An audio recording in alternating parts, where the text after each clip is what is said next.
guys, welcome to Live It Up, your favorite show that focuses on all forms of creativity at its best. My name is Tosin. I'm a graphite and charcoal artist, and I major mostly on facial expressions. She never dreamed forever be nobody wifey. I started drawing when I was a child, and I've always loved drawing. I remember when I was in secondary school when the talent really, came out of me, and people started noticing me in the streets, in school. My principal and my parents knew that I was very good at drawing. I do draw on chalkboards. I draw for my then PHE teacher, that was physical health education, at the GSS level.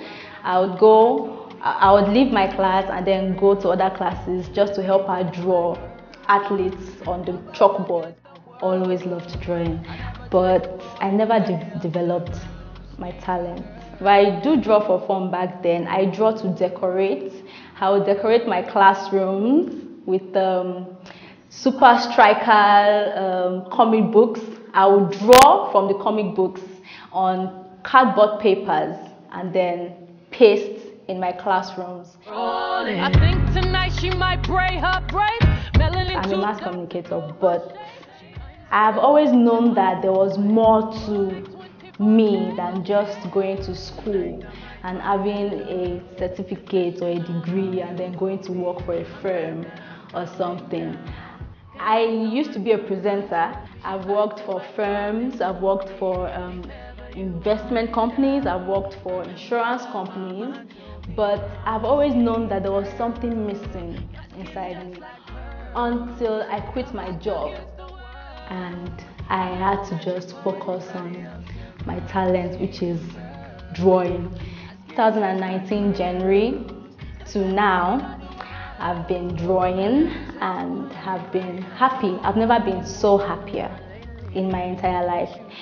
Ever since I started drawing and following my dreams and my talents, I have been full of life.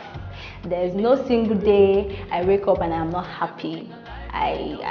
Even if I'm to get stressed, it's going to be over my work and it makes me happy. So I'll be talking about some of my art pieces, and if you look very closely, you can see like a tear streaming down her face. And when you look close enough, you see an image in her eyes, an image of a man, standing in a position or in a posture that signifies like authority, or trying to stop her from doing whatever it is that she wants to do. That is the reason why she has tears going down her eyes. And the title of this art piece is called Anguish. I call this one Zombie of the Cross. And it's a bit controversial, but it's my own way of expressing my thoughts. Now, we can see some symbolism in the drawing, like the crucifix on her forehead, and that signifies, the body. I mean, church, Christ, religion, Christianity. And you can see her hands. She's in a praying position. And what you'll be able to notice very, very well that stands out are her eyes are blurred out. Now, what's the meaning of this zombie of the cross? It simply means how people are blinded by religion. This one is my latest piece.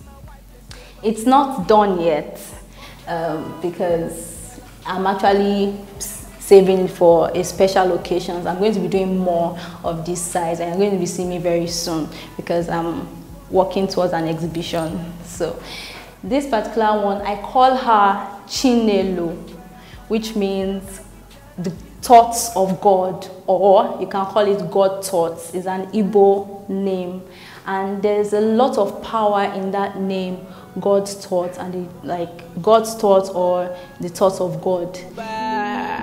My sexy girl, she on fire. My sexy girl, kilo desire. Say my sexy girl, you are my only desire. If them hate, make them hang for a wire. Oh baby, I'm getting money, I cashed out. Oh baby, me and you. Sometimes I spend the whole day just doing this. It's actually fun, especially when I have my music box with me.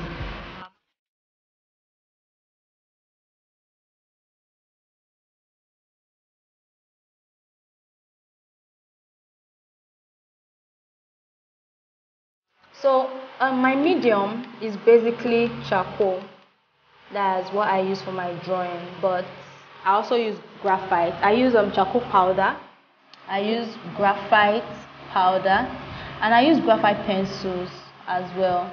Sometimes I might spend hours on a particular part, and then by the time I'm done, and I'll be like, I spent so much time on this part and I'm not even seeing the difference. That's just it when it comes to charcoal drawing. You have to be very, very patient.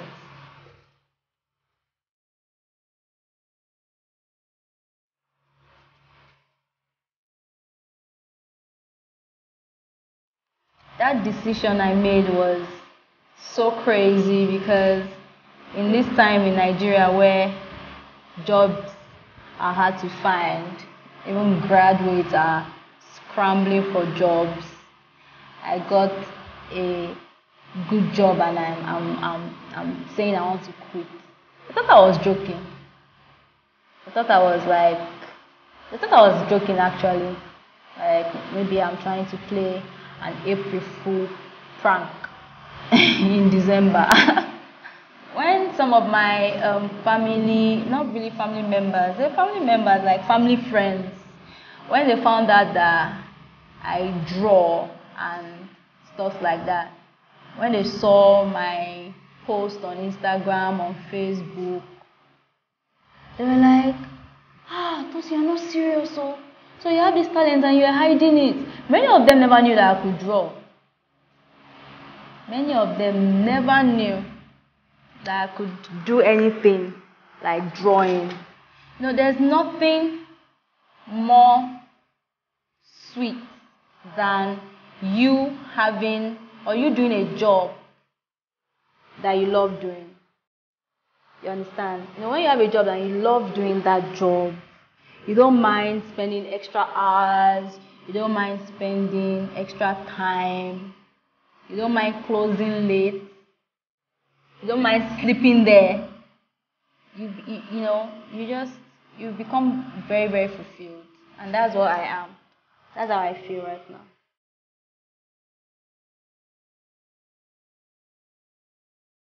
Yes. But in my own time when I was very little, art was nowhere because it wasn't really recognized like that, unlike now.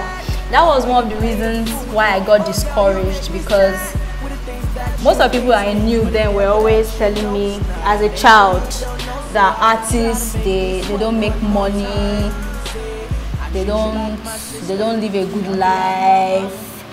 I was encouraged to face my book like every Nigerian child.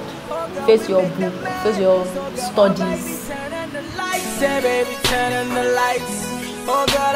Well, right from when I was a child, my mom was the first person to notice that I could draw, but she didn't really take it into consideration like that because she felt it was just a hobby and to pass. But when she noticed that, then I had my study time, they'll tell you, go inside and read your book. And by the time my mom comes in 2 hours later, she sees me drawing. Maybe I can carry a pamphlet or a magazine or a Sunday school pamphlet where they will draw Jesus Christ and the Lamb and everything. I'll be drawing it on my book. Or I can take my any newspaper and I see any drawings there, cartoons or whatever, comic books, and I start drawing. She'll be like, I thought I told you to read your book. Then she will spank me and tell me I'm not serious. I don't want to pass. I'm not this, I'm not that. I'm not facing my studies well as she expected. But it kept on going on forever, and then she was like, maybe this is actually what this girl wants to do. Maybe I should just leave her alone. But my father had other thoughts. He wasn't really okay with me doing it, except I created time for myself, like, okay, 3 hours for reading and maybe 1 hour or 2 hours for my leisure, for my drawings or whatever.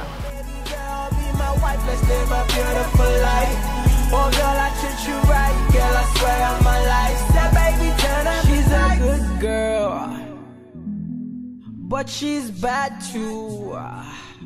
My mama want a good girl, but my girl, she's too bad, oh, too bad. My sexy girl, she on fire. Alright guys, thank you for watching my episode on Live It Up on HipTv, and you can see me on Twitter. You can get me on Instagram at Venus Akingba, Twitter Venus Akingba, Instagram Venus Akingba. I'm also a Super Man U fan, so my Twitter people would know me for that.